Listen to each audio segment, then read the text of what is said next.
Welcome to the most important journey you will ever undertake.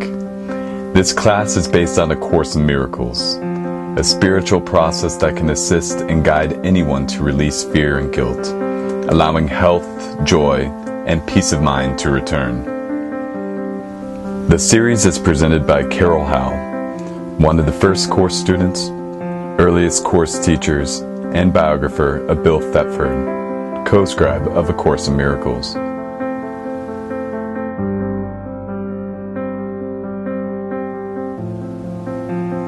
Grounded in science and research, with decades of teaching and counseling experience, Carol is a world-renowned expert who will show you how to apply this material to all the circumstances of your daily life.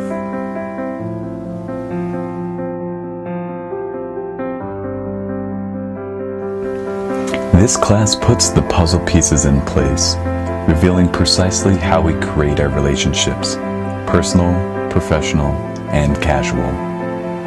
Learn why hurtful or boring relationships become the greatest gifts. Our minds are healed as relationships are healed, leading inevitably to peace of mind.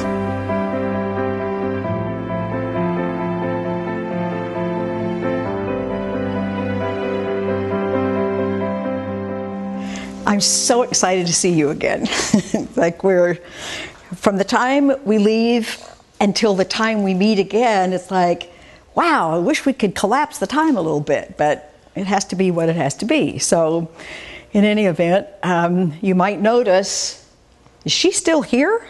It's like, yeah, she's still here. We don't get rid of her in one session. So we're going to see her for a little while, or him. It's kind of hard to talk about this as a her with shoulders like that. So sometimes this will be a he and sometimes it will be a him. So years ago, before the course came along in my early metaphysical studies, I took some classes with a fellow in Denver, and periodically he would say, "The secret is there is no secret." And I thought, that's the stupidest thing I ever heard of. Clearly there is a secret to life, because I have been looking long and hard, and I've studied, and I've done all the things that I was supposed to do, and it does see whatever it is I'm looking for still seems to elude me, so this guy must be crazy. I remember when Skip came to the first class of mine, he said, that lady's got to be crazy, so there's this whole chain of people, moving along thinking what people say is crazy. As it turns out, he was right. The secret is there is no secret. Our problem is the truth is not what interests us, so we're not paying attention to it. Jesus is quoted as saying, the kingdom of heaven is laid out before you and you don't even see it. So it's like what we're looking for is right here, but we're only half-heartedly looking for it. We're spending the rest of what we value and what we pay attention to this girl. This is what occupies us greatly. And the Course says, and sometimes people say, how come the perfect Son of God invented this ego in the first place? And the ego is just a collection of beliefs and thoughts and the emotions that come out of it. So, and the Course says, well, that's the best question you could ever ask. However, there's no point in answering it in terms of why did we do it then? It says why we did it then was so far back that you can't even remember that. And in reality, it never happened at all. So the real question is, why do we do it today? So the question we must explore is, why do we do it today?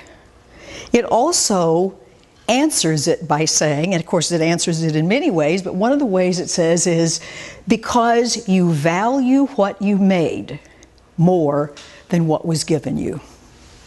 So our reality was given to us, and then this little thing that we invented. And see if you can relate to this. Years ago, when my best friend and I were about 9 years old, we found instructions to make rag dolls, where you sew up hose and you stuff cotton in it and you sew the arms and legs on and some sort of yellow stuff for hair, paint a big mouth on it, and it was really ugly. And my doll's name was Rag Mop. because there was a song by that title at the time, and hers was Beulah. So Rag Mop and Beulah became the only dolls we ever played with, and this was shortly after the war, so people didn't have the big piles of toys they do now, but we had 3 or 4 of the really nice Madame Alexander dolls and whatever.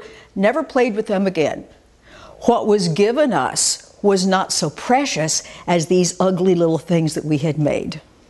Actually, when she had her first granddaughter, I sent Rag Mop to her. We thought Beulah and Rag Mop should spend the rest of whatever their lives are together. And the interesting part that makes part of our point is that a lady in our neighborhood worked as the secretary in the coffin manufacturing company.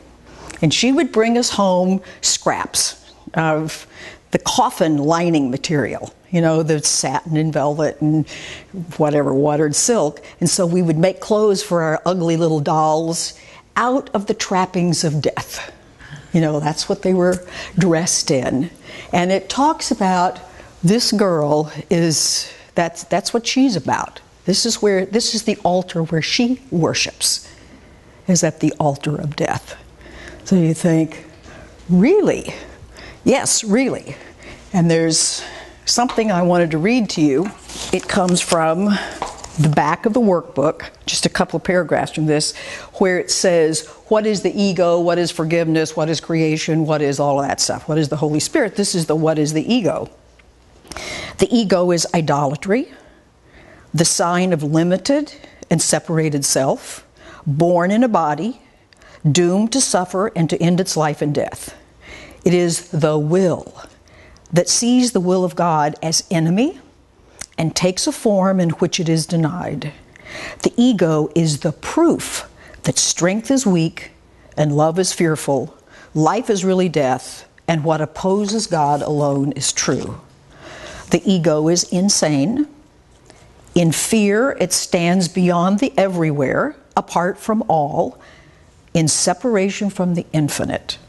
In its insanity, it thinks it has become a victor over God himself. And in its terrible autonomy, it sees the will of God has been destroyed.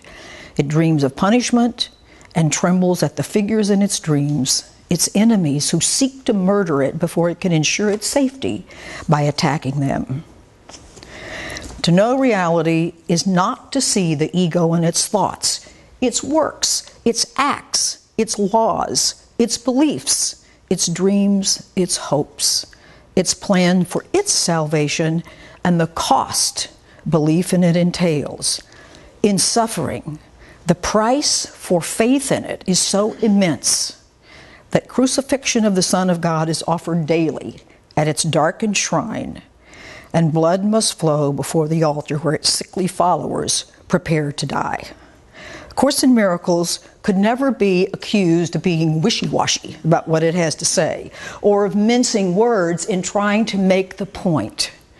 And in another place, it says, and thus is the body made a theory of yourself, with no provisions made for evidence beyond itself and no escape within its sight. You notice it has no eye, so its sight is clearly an unseeing sight.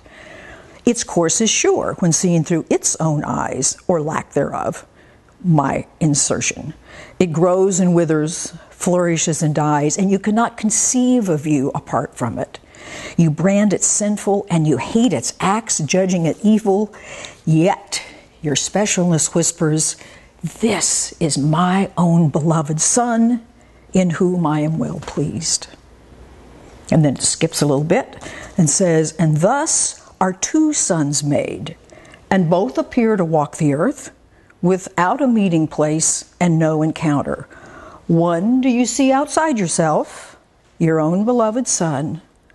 The other rests within, his Father's Son, within his brother, as it is in you. So you think, okay, take a deep breath. And now what we're asked to do is look at what we have done without judgment. Because you notice that judgment is one of the weak little legs that this whole ego structure stands on in the first place.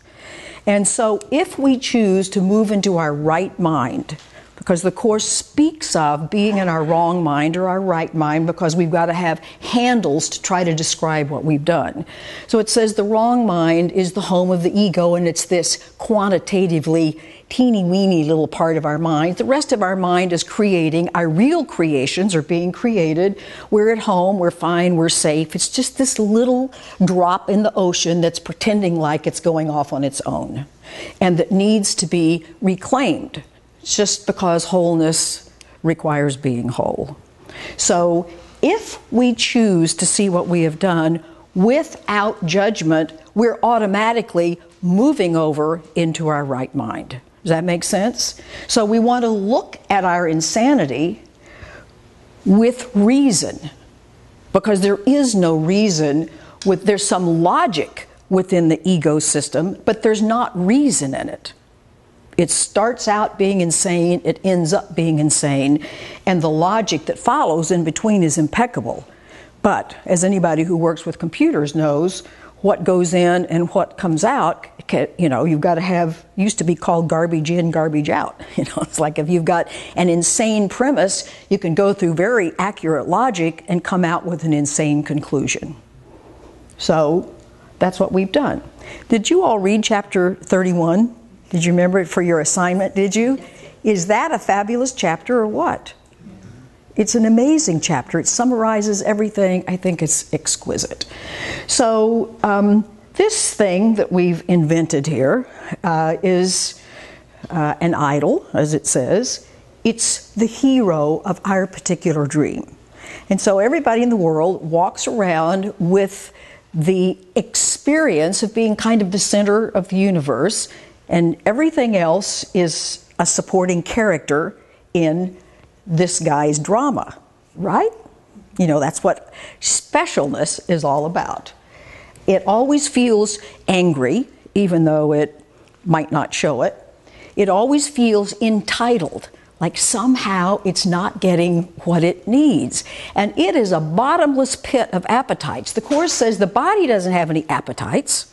We act like it does. The ego tries to feed itself through the body. The body is like a communication device, as a telephone. A telephone doesn't care what kind of messages are sent across it. It's just a communication device. The body is too, depends upon what it's used for. The ego, it never feels complete. It always feels some emptiness. It always feels like something is missing. It constantly tries to feed itself and to get something. And that's why we have such addictions to food, sex, drink. We're smoking, stick something in your mouth. It's like we're trying to fill up.